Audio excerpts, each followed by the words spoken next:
क्या आपने कभी सोचा है कि सफलतम लोग अपने दिन की शुरुआत कैसे करते हैं? क्या कोई गुप्त मंत्र है जो उन्हें बाकी लोगों से अलग बनाता है? उत्तर छिपा है एक रहस्यमयी समय में, ब्रह्म मुहूर्त। रात के अंधकार और दिन की रोशनी के बीच का यह विशेष समय शांति, ऊर्जा और आध्यात्मिक शक्ति से भरपूर होता है। प्राचीन आर्षि मुनियों से लेकर आधुनिक समय के महान व्यक्तियों तक सभी ने इस समय की शक्ति को पहचाना और अपनाया। लेकिन क्या कोई आम व्यक्ति भी इस शक्ति को प्राप्त कर सकता है? मिलिए आदित्य से, एक साधारण शिष्य जिसे अपने गुरु वशिष्ठ से जीवन का सबसे अनमोल उपहार मिलने वाला है, ब्रह्म मुहूर्त की अद्भुत साधना। आदित्य की यह यात्रा आसान नहीं होगी। उसे आलस्य, परिस्थितियों और अपनी ही कमजोरियों से लड़ना होगा। लेकिन अगर वह इस परीक्षा को पास कर लेता है तो उसका पूरा जीवन बदल जाएगा। क्या आदित्य ब्रह्म मुहूर्त की शक्ति को अपना पाएगा? क्या यह साधारण सी दिखने वाली आदत उसके जीवन में चमत्कार ला सकेगी? आइए इस रोचक और प्रेरणादायक कथा में प्रवेश करें और जानें कि कैसे ब्रह्म मुहूर्त का सही उपयोग आपकी जिंदगी को नई ऊंचाइयों तक पहुंचा सकता है। सघन वनों के मध्य बसा एक प्राचीन आश्रम। यहां की हवाओं में वेद मंत्रों की गूंज थी और वातावरण में शांति का साम्राज्य था। आश्रम में सभी शिष्य सूर्योदय से पहले उठ जाते, स्नान करके योग और ध्यान करते, फिर अध्ययन में लग जाते। परंतु एक शिष्य था जो इस अनुशासन को पूरी तरह नहीं अपना पाया था। आदित्य, आदित्य, उठो, यह ब्रह्म मुहूर्त का समय है। आश्रम के वरिष्ठ आचार्य गुरु वशिष्ठ ने उसके कक्ष के बाहर खड़े होकर आवाज लगाई। आदित्य करवट बदलते हुए बोला, गुरुजी, अभी तो रात बाकी है, सूरज भी नहीं निकला। गुरु वशिष्ठ मुस्कुराए। सूरज से पहले उठना ही तुम्हें महान बनाएगा बेटा। आदित्य ने आंखें मलते हुए दरवाजा खोला। बाहर हल्की ठंडक थी। दूर दूर तक फैले वृक्ष स्थिर खड़े थे और आकाश में असंख्य तारे टिमटिमा रहे थे।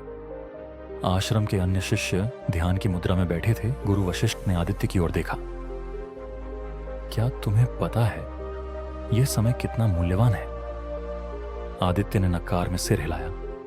गुरुजी ने कहा, आओ, आज तुम्हें एक रहस्य बताता हूं, ब्रह्म मुहूर्त का रहस्य।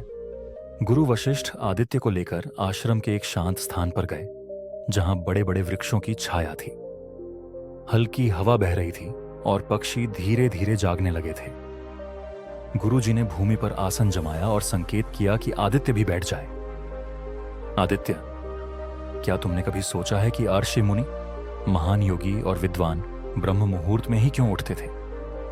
आदित्य ने सिर हिलाया। गुरुजी, मुझे नहीं पता, लेकिन मैं यह जरूर जानना चाहता हूं।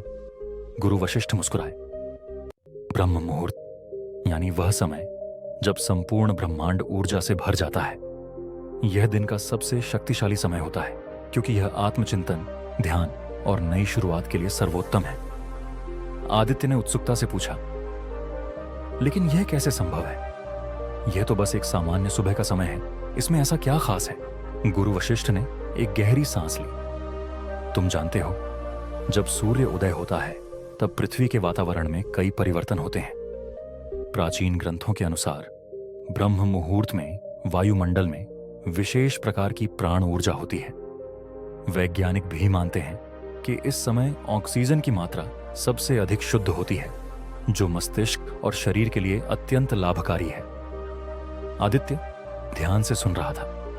गुरु वशिष्ठ ने आगे कहा, ब्रह्म मुहूर्त में उठने से हमारे भीतर मानसिक और शारीरिक परिवर्तन आते हैं। यह समय हमारे मस्तिष्क की अल्फा तरंगों को सक्रिय करता है, जिससे हमारी एकाग्रता और स्मरण शक्ति बढ़ती है। तो क्या इसीलिए पुराने समय में सभी महापुरुष ब्रह्म मुहूर्त में उठते थे? आदित्य ने जिज्ञासु होकर पूछा। गुरुजी ने सहमति में सिर हिलाया। हां बेटा, यही कारण था कि भगवान श्री कृष्ण, श्री राम, गौतम बुद्ध और स्वामी विवेकानंद जैसे महान विभूतियां ब्रह्म मुहूर्त में जागकर साधना किया करते थे। आदित्य ने गहरी सांस ली। उसे महसूस हुआ कि वातावरण में वास्तव में एक अजीब सी सकारात्मक ऊर्जा थी। उसके मन में अब यह रहस्य जानने की तीव्र इच्छा जाग उठी थी कि यदि वह भी ब्रह्म मुहूर्त में उठे तो क्या वह अपने जीवन को बदल सकता है। गुरु वशिष्ठ ने मुस्कुराते हुए कहा, आदित्य, क्या तुम इस दिव्य समय को अपनाने के लिए तैयार हो? आदित्य ने सोचा, क्या वह यह कर पाएगा? आदित्य के मन में ब्रह्म मुहूर्त के बारे में जानने के बाद उत्सुकता तो जाग चुकी थी, लेकिन वह पूरी तरह आश्वस्त नहीं था कि वह इस आदत को अपना पाएगा। रात को जब सभी शिष्य अपने अपने कक्षों में चले गए तो आदित्य भी अपने बिस्तर पर लेट गया। लेकिन आज कुछ अलग था।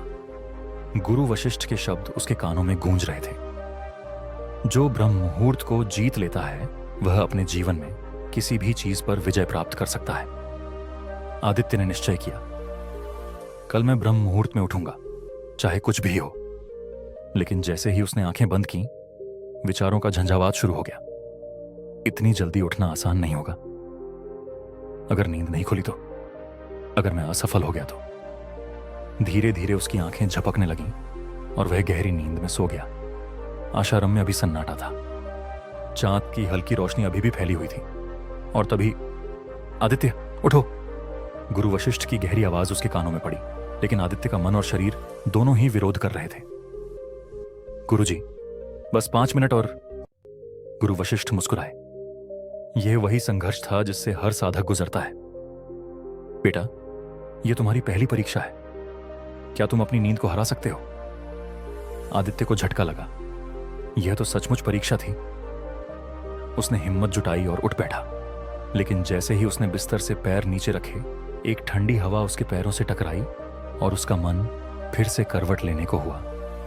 गुरु वशिष्ठ ने आदित्य की दुविधा को भांप लिया। अगर तुम इन शुरुआती कठिनाइयों को पार कर लोगे तो यह आदत तुम्हारे जीवन का सबसे बड़ा वरदान बन जाएगी। अब उठो, मेरे साथ आओ। आदित्य ने गहरी सांस ली और बिस्तर से बाहर निकल आया। उसकी आंखों में अब भी उनींदापन था, लेकिन उसके भीतर जिज्ञासा भी थी। अब हम कहां जा रहे हैं गुरुजी? गुरु वशिष्ठ मुस्कुराए। तुम्हें ब्रह्म मुहूर्त की शक्ति को प्रत्यक्ष अनुभव कराना है। चलो प्रकृति का साक्षात्कार करते हैं। आदित्य गुरु वशिष्ठ के साथ धीरे धीरे आश्रम के प्रांगण में पहुंचा। हल्की ठंड थी, लेकिन वातावरण में एक अजीब सी शांति थी। चारों ओर घना अंधकार था, लेकिन पूरब की दिशा में एक हल्की लाली दिखने लगी थी। आश्रम के दूसरे शिष्य पहले से ही योग और ध्यान में लीन थे। कुछ शिष्य गंगा तट की ओर प्रस्थान कर रहे थे, तो कुछ गुरुकुल के उद्यान में प्राणायाम कर रहे थे। गुरु वशिष्ठ ने आदित्य को पास बुलाया और एक विशाल पीपल के वृक्ष के नीचे बैठने का संकेत किया। अब अपनी आंखें बंद करो और सिर्फ सुनो। आदित्य ने धीरे धीरे आंखें बंद की। पहले उसे कुछ भी खास महसूस नहीं हुआ, लेकिन कुछ क्षण बाद कोयल की मधुर आवाज, पेड़ों से गिरती ओस की बूंदें, हवा की हल्की सरसराहट, नदी के बहाव की हल्की ध्वनि, यह सब एक अद्भुत संगीत जैसा प्रतीत हो रहा था। यह न तो दिन का कोलाहल था और न ही रात की नीरवता। यह कुछ अलग ही था, एक दिव्य शांति। गुरु वशिष्ठ बोले, यही है ब्रह्म मुहूर्त की वास्तविक शक्ति। यह वह समय है जब प्रकृति स्वयं जाग रही होती है। आदित्य ने गहरी सांस ली। उसे सचमुच ऐसा लगा जैसे हवा में एक नई ऊर्जा थी। गुरु वशिष्ठ ने कहा, तुम्हें अब भी लगता है कि यह एक सामान्य समय है? आदित्य ने आंखें खोली। उसकी आंखों में अब नींद नहीं थी, बल्कि आश्चर्य और जिज्ञासा थी। गुरुजी, यह तो सचमुच अद्भुत है, लेकिन क्या यह सिर्फ प्रकृति का प्रभाव है? गुरु वशिष्ठ ने सिर हिलाया। नहीं बेटा, यह सिर्फ बाहरी वातावरण का प्रभाव नहीं है, बल्कि तुम्हारे भीतर भी बदलाव आ रहा है। कैसा बदलाव गुरुजी? गुरुजी ने मुस्कुराते हुए कहा, आज पहली बार तुमने अपने मन की हलचल को शांत होते देखा है। यही ब्रह्म मुहूर्त की पहली सीख है, मन को स्थिर करना। जो व्यक्ति इस समय ध्यान करता है, उसका मस्तिष्क सामान्य से कई गुना अधिक सक्रिय और सृजनात्मक बन जाता है। आदित्य मंत्रमुग्ध होकर सुन रहा था। गुरु वशिष्ठ ने आगे कहा, इस समय ध्यान, योग और स्वाध्याय का प्रभाव कई गुना बढ़ जाता है। यही कारण है कि आर्षि मुनि इसी समय ध्यान और साधना किया करते थे। अब पूरब में सूर्य की पहली किरणें दिखाई देने लगी थीं। पक्षियों का कलरव तेज हो गया था। एक नई सुबह जन्म ले रही थी। आदित्य ने महसूस किया कि उसका शरीर हल्का लग रहा था। उसका मन एक अनजानी खुशी से भर गया था। गुरुजी, क्या मैं भी इस अनुभव को हर दिन प्राप्त कर सकता हूं? गुरु वशिष्ठ ने गंभीर स्वर में कहा, अगर तुम में धैर्य और संकल्प है तो यह सिर्फ एक अनुभव नहीं रहेगा, बल्कि तुम्हारी जीवन शैली बन जाएगी। लेकिन यह आसान नहीं होगा आदित्य। पहली चुनौती तुमने पार कर ली है, लेकिन असली परीक्षा अभी बाकी है। असली परीक्षा? आदित्य ने आश्चर्य से पूछा। गुरु वशिष्ठ बोले, आज तो तुम मेरे कहने पर उठे थे, लेकिन क्या तुम बिना किसी की मदद के स्वयं के बल पर कल भी जाग पाओगे? आदित्य थोड़ा चिंतित हो गया। क्या वह सचमुच इस आदत को अपना पाएगा? अगले दिन की सुबह आदित्य के लिए सबसे बड़ी परीक्षा थी। क्या वह बिना किसी की मदद के ब्रह्म मुहूर्त में जाग पाएगा? रात को सोते समय उसने दृढ़ निश्चय किया, कल मैं बिना गुरुजी के बुलाए स्वयं जागूंगा। लेकिन जब वह बिस्तर पर लेटा तो एक नया संघर्ष शुरू हुआ। उसके मन में विचार उठने लगे, अगर मैं कल नहीं उठ पाया तो? अगर नींद बहुत गहरी हुई तो? अगर मेरा शरीर ही साथ न दे? विचारों की लड़ाई के बीच कब उसे नींद आ गई, उसे पता ही नहीं चला। आश्रम के प्रांगण में हल्की ठंड थी। वृक्षों की पत्तियां धीमे धीमे हिल रही थीं। पक्षी अभी जागे नहीं थे और आदित्य गहरी नींद में था। लेकिन तभी गुरु वशिष्ठ की कही एक बात उसके अवचेतन मन में गूंजने लगी, जो ब्रह्म मुहूर्त को जीत लेता है वह अपने जीवन की हर लड़ाई जीत सकता है। और जैसे कोई जादू हुआ हो, अचानक आदित्य की आंखें खुल गईं। उसने चारों ओर देखा। गहरा अंधेरा था, लेकिन उसके मन में एक अजीब सी शांति थी। उसने बिस्तर से उठने की कोशिश की, लेकिन शरीर में भारीपन महसूस हुआ। नींद वापस खींच रही, बस 5 मिनट और सो लो। लेकिन तभी उसने खुद को डांटा, अगर आज हार गया तो फिर कभी नहीं उठ पाऊंगा। और उसने पूरी ताकत से अपने आप को उठाया। जैसे ही आदित्य बाहर आया, ठंडी हवा ने उसका स्वागत किया। चारों ओर घना अंधेरा था, लेकिन पूरब की ओर हल्की लाली दिखाई देने लगी थी। वह धीरे धीरे प्रांगण में पहुंचा और देखा कि गुरु वशिष्ठ पहले से ही वहां ध्यान लगाए बैठे थे। गुरुजी ने आंखें खोली और मुस्कुराए। अहन विजय, स्वयं पर विजय प्राप्त करना ही सबसे बड़ी जीत है। आदित्य ने गर्व से सिर झुका दिया। गुरुजी, मैंने कर दिखाया। गुरु वशिष्ठ ने स्नेह से कहा, आज तुमने पहला कदम बढ़ा लिया है, लेकिन यह सिर्फ शुरुआत है। अब तुम्हें इस आदत को जीवन का हिस्सा बनाना होगा। आदित्य ने दृढ़ निश्चय किया, मैं प्रतिदिन ब्रह्म मुहूर्त में उठूंगा। लेकिन यह आसान नहीं था। आगे आने वाले दिनों में उसे कई नई चुनौतियों का सामना करना था। अब आदित्य नियमित रूप से ब्रह्म मुहूर्त में उठने लगा था। हर दिन सुबह सुबह उठकर ध्यान, प्राणायाम और स्वाध्याय करता। उसका मन पहले से अधिक शांत और केंद्रित हो गया था। स्मरण शक्ति तेज हो रही थी और उसे पढ़ाई में भी अधिक आनंद आने लगा था। गुरु वशिष्ठ यह बदलाव देखकर प्रसन्न थे, लेकिन वे जानते थे कि अंतिम परीक्षा अभी बाकी थी। एक दिन गुरु वशिष्ठ ने आदित्य को बुलाया और कहा, बेटा, तुम्हारी साधना अच्छी चल रही है, लेकिन मैं देखना चाहता हूं कि क्या तुम विपरीत परिस्थितियों में भी ब्रह्म मुहूर्त की शक्ति को बनाए रख सकते हो। आदित्य ने आश्चर्य से पूछा, कैसी परीक्षा गुरुजी? गुरु वशिष्ठ मुस्कुराए। आज रात तूफान आएगा, घना अंधकार होगा, ठंडी हवाएं चलेंगी। क्या तुम फिर भी ब्रह्म मुहूर्त में उठ पाओगे? आदित्य ने आत्मविश्वास से कहा, गुरुजी, मैंने इस आदत को अपनी जीवन शैली बना लिया है। मैं हर परिस्थिति में उठूंगा। गुरु वशिष्ठ ने सिर हिलाया और कहा, अच्छा, देखते हैं। आकाश में घने बादल छा गए। ठंडी हवाएं चलने लगीं। आश्रम के प्रांगण में पेड़ हिलने लगे। बारिश की बूंदें धीरे धीरे गिरने लगीं। आदित्य अपने कक्ष में सोने चला गया, लेकिन यह रात अन्य रातों से अलग थी। हवा की सर्द लहरें, लगातार गिरती बारिश, आसमान में गड़गड़ाहट। इन सब के बीच आदित्य ने खुद से कहा, मैं कल भी उठूंगा, चाहे कुछ भी हो। लेकिन जैसे ही वह गहरी नींद में गया, तूफान और तेज हो गया। हवा की साएं साएं इतनी तेज थी कि उसकी नींद टूट गई। उसने देखा कि बाहर घना अंधेरा था और तेज बारिश हो रही थी। इतने खराब मौसम में कैसे उठूं? उसका मन उसे बहकाने लगा। आज तो मौसम खराब है, एक दिन नहीं उठे तो क्या होगा? लेकिन तभी गुरु वशिष्ठ की आवाज उसके कानों में गूंजने लगी।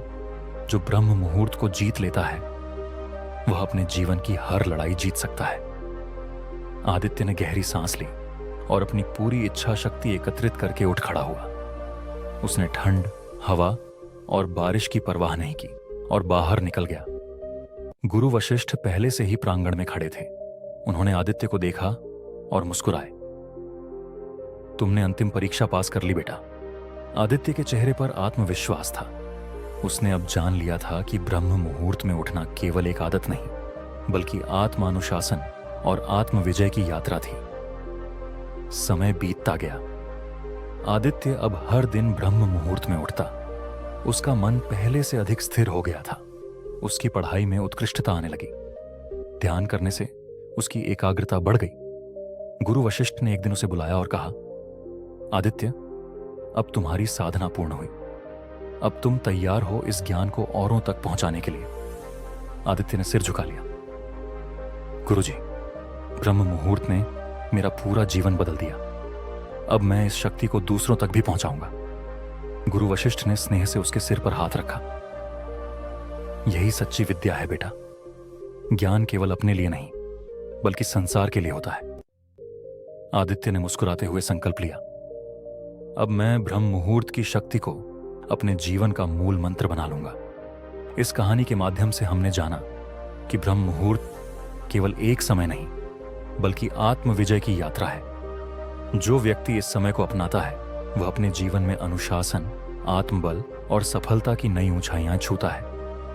क्या आप भी ब्रह्म मुहूर्त की शक्ति को अपने जीवन में अपनाने के लिए तैयार हैं? याद रखिए, जो सूरज के साथ उठता है वह जीवन में कभी अंधकार में नहीं रहता।